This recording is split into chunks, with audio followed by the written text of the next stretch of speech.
Est-ce que les protéines sont l'aliment miracle pour perdre du poids?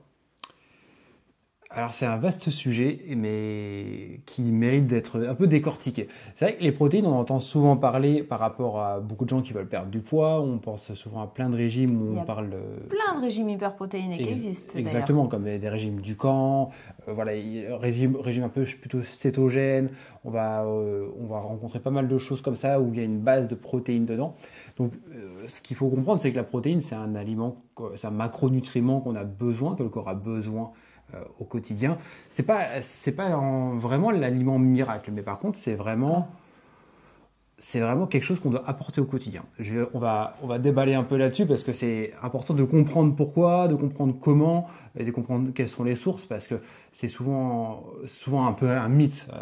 Il y a le mythe de la protéine quand même. De toute façon, si vous nous suivez depuis quelques vidéos, vous avez compris qu'il n'y a pas de miracle, il n'y a pas de magie, il n'y a pas de secret. Non, Mais c'est vrai que la protéine, elle est importante. Elle est importante parce que ça fait partie des nutriments qui nourrissent notre corps. Donc il ne faut pas exactement. l'oublier, il ne faut pas la dénigrer. Notre corps est principalement, hormis personne obèse, est constitué d'une masse musculaire qui elle-même est nourrie de protéines. Donc c'est pour ça qu'on parle souvent de cet apport en protéines.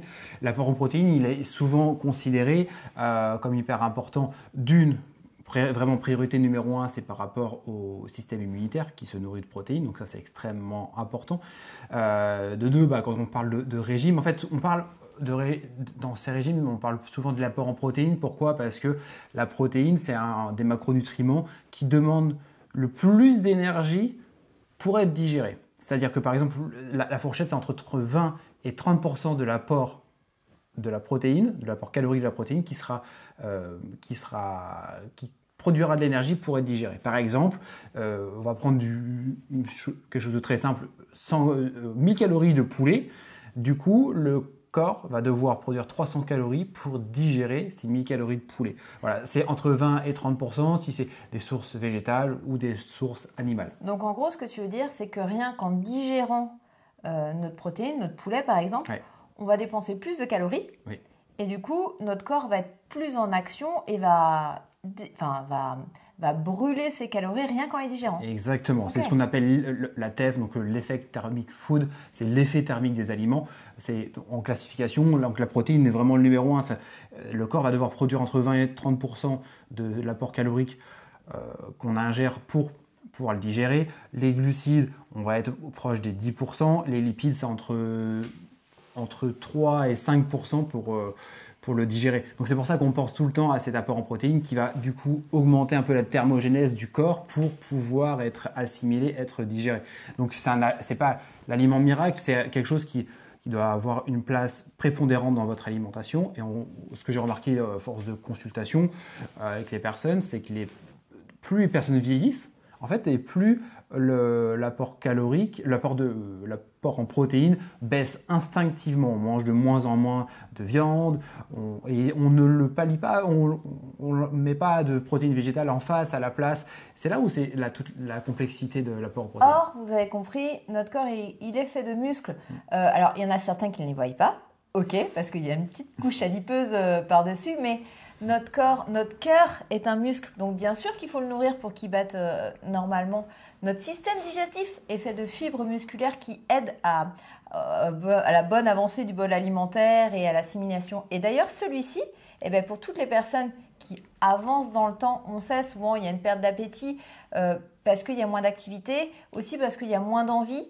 Les repas peuvent avoir moins de sens à certains moments, mais pour autant, il vous faut des protéines parce que votre système digestif vieillissant va devenir le plus grand consommateur de protéines de votre vie. À un moment donné, il va prendre 60% de vos protéines juste pour qu'il fonctionne bien. C'est le muscle, je ne sais pas si tu savais, mais qui fonctionne le plus longtemps Dans la phase de vie. dans la phase de vie. Ouais, Ouais. exactement. Donc on a des muscles qu'il faut faire vivre et pour les faire vivre, il faut les nourrir. Et tu soulignes quelque chose qui est vraiment important, c'est que tu parles de satiété. La protéine est l'élément de la satiété numéro un. Ce qui va couper le plus la faim, donc aussi ce qui fait que ça revient beaucoup dans les régimes, c'est que la protéine va couper plus facilement la faim que les glucides ou que les lipides.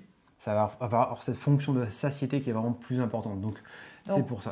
on met plus d'énergie à la consommer Ouais. et en plus on met plus de temps à la digérer, donc elle nous cale plus. Donc Exact. franchement, ça serait dommage de s'en priver, surtout qu'elle nous sert. Oui. Elle nous sert pour tout notre système, notre corps, notre système immunitaire. Oui. Tu l'as dit, C'est super important. tu Ça, l'as dit également. surtout quand on arrive dans une période un peu automnale, hivernale, ne pas oublier cet apport en protéines pour les fonctions immunitaires. Après, c'est une globalité, hein, mais ça fait quand même partie des grandes fonctions du système immunitaire, c'est l'apport en protéines. On est dans la discussion d'une personne lambda. Oui, d'une oui, personne, complètement. Parce que, du coup, est-ce qu'on a une idée un petit peu de la quantité?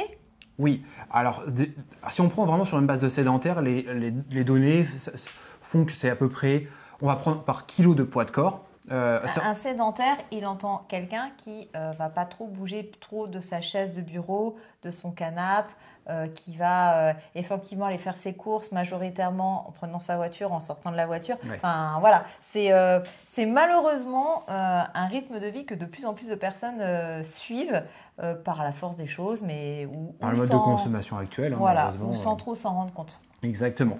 Et du coup, l'apport, la fourchette, la grande fourchette vraiment sédentaire jusqu'aux sportifs de force, musculation, c'est entre 0,8 g de protéines par kilo jusqu'à 3 grammes pour vraiment les personnes plutôt typées bodybuilder et qui ont une certaine génétique, surtout je pense principalement aux endomorphes. Ah bah c'est facile.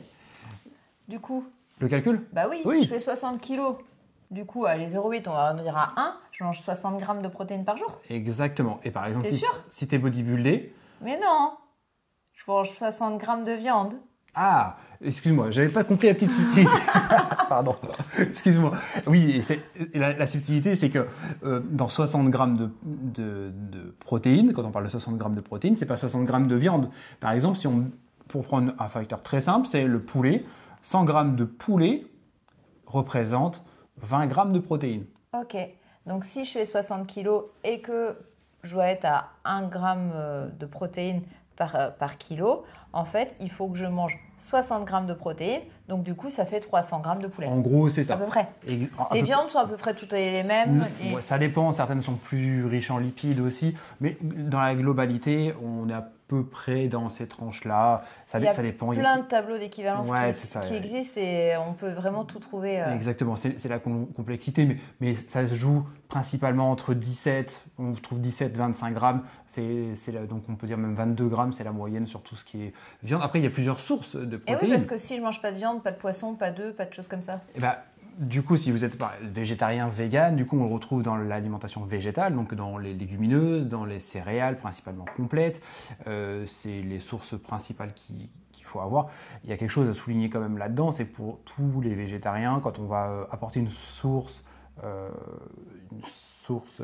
végétale, souvent les acides aminés ne sont pas complètes. Donc du coup, on est obligé de complémenter, de faire un binôme entre céréales complètes, donc par exemple, ou complète ou pas forcément complète, mais une céréale, donc par exemple riz, pâtes, quinoa, boulgour, ces choses-là, et qu'on va mettre avec les lentilles, les pois chiches, les haricots rouges. D'ailleurs, vous remarquerez tous les plats, souvent de pays à l'étranger, souvent on mange souvent ça, et c'est souvent combiné lentilles et riz. Quand on mange un dalle de lentilles à l'Indien, c'est ensemble.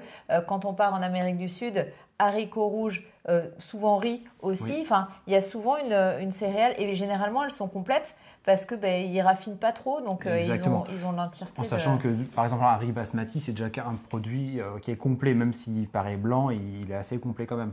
Et ce qu'il faut comprendre, c'est qu'il faut la valine, la leucine et l'isoleucine. Et en fait, certaines légumineuses, ça c'est les acides aminés. Qui sont essentiels pour métaboliser les protéines.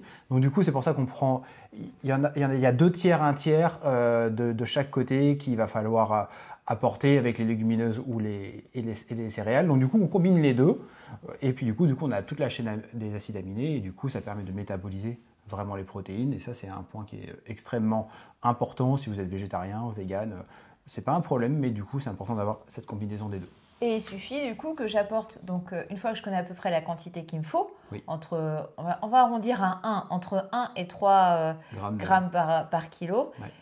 j'ai juste à mixer sur ma journée, finalement. Exactement. Idéalement, c'est même de répartir. Après, ça dépend. Aujourd'hui, moi, j'ai beaucoup évolué dans ma démarche où je préfère m'adapter au mode de vie des gens plutôt que d'imposer 4-5 repas aux personnes. Le but, c'est d'avoir quelque chose. En fait, concrètement, il faut vraiment avoir dans ton apport calorique quotidien, il te faut ton apport en protéines dans tes calories. Après, peu importe de la façon, dans le nombre de repas, mais il t'en faut au quotidien pour ta masse musculaire. Donc c'est vraiment important. Et du coup, on a choisi d'être en forme, on a choisi que un maximum de personnes autour de nous soient en forme. Et c'est aussi pour ça qu'on va chercher à ne pas gaspiller cette source d'énergie qu'est la protéine, parce que la protéine, ça coûte cher, la viande, ça coûte cher, le poisson, ça coûte cher. Et puis, si on peut avoir la meilleure qualité, autant que faire, c'est mieux. Et du coup, quand on utilise aussi notre petit tracker qu'on vous a déjà parlé, en fait, pour se rendre compte quelle quantité, qu'est-ce que ça représente, est-ce qu'on ne va pas gâcher à manger trop de protéines qui ne seraient pas, est-ce qu'on gâche, je ne sais pas vraiment, mais en tout cas, qui ne seraient pas vraiment utiles à moi, à mes apports. Est-ce que surtout, je vais en avoir assez? Parce que ça, je l'ai bien remarqué. Si j'en ai pas assez, mais je vais avoir dalle. Et la dalle, ça va se mettre le soir sur le canapé. Ou là, si franchement j'ai envie d'aller chercher le petit gâteau goûter de notre fils caché que je ne suis pas censée prendre, ou le énième petit carré de chocolat parce que il est souvent tout seul, mais parfois ça peut être tentant. C'est des polyphénols, donc c'est pas grave. Donc c'est souvent parce que en recherchant bien, j'ai pas mis assez de ces fameuses protéines qui vont me caler, qui vont apporter la satiété et qui vont tout apporter à mon corps. Exactement. Après, il y a plusieurs facteurs, mais en gros, principalement, c'est ça. Et pour vous redonner un peu de contexte, on va parler de deux types de sports on va parler sédentaire et deux types de sports par rapport aux apports en protéines. Un sédentaire, ça va être entre 0,8 et 1,2 g par kilo de poids de corps. Un sportif d'endurance, il a besoin d'un peu moins d'apport en protéines, il a besoin d'un peu plus de glucides pour récupérer un peu plus et un peu aussi de bons lipides pour le système hormonal. Du coup, ça va être en moyenne, c'est à peu près 1,5 jusqu'à 2,2 selon l'intensité du sport et selon la génétique de la personne. Donc 1,5 et 2,2 grammes par kilo. Et après, tout ce qui est sport de musculation, on est très souvent autour de entre 2, 3, des fois 3,1 pour certains profils de personnes, surtout en période de sèche. Je dirais pour un athlète d'endurance qui veut juste performer, c'est à peu près 1,5 grammes par kilo. Un athlète d'endurance qui veut sécher un peu, qui calcule ses macros, qui calcule ses calories, tu peux monter jusqu'à 2,2 pour ne pas faire fondre ta masse musculaire. Et pour les personnes qui sont plutôt typées musculation, on va arriver vite à 2,2 pour maintenir la masse musculaire. On peut augmenter l'apport en protéines pour baisser un peu les glucides, pour avoir cet effet thermique et pour que le corps aille chercher vraiment dans la lipolyse pour fondre un peu. Voilà, Super. Je pense que ça permet d'avoir un peu de matière aussi si vous retrouvez dans certains de ces profils-là.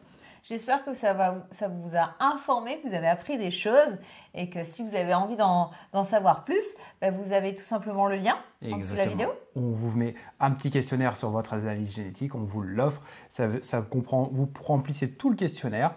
On se cale une petite vidéo d'une demi-heure où je vous explique tout ce qui se passe, quelle est votre génétique, quels sont les nutriments qui sont le plus adaptés à vos besoins.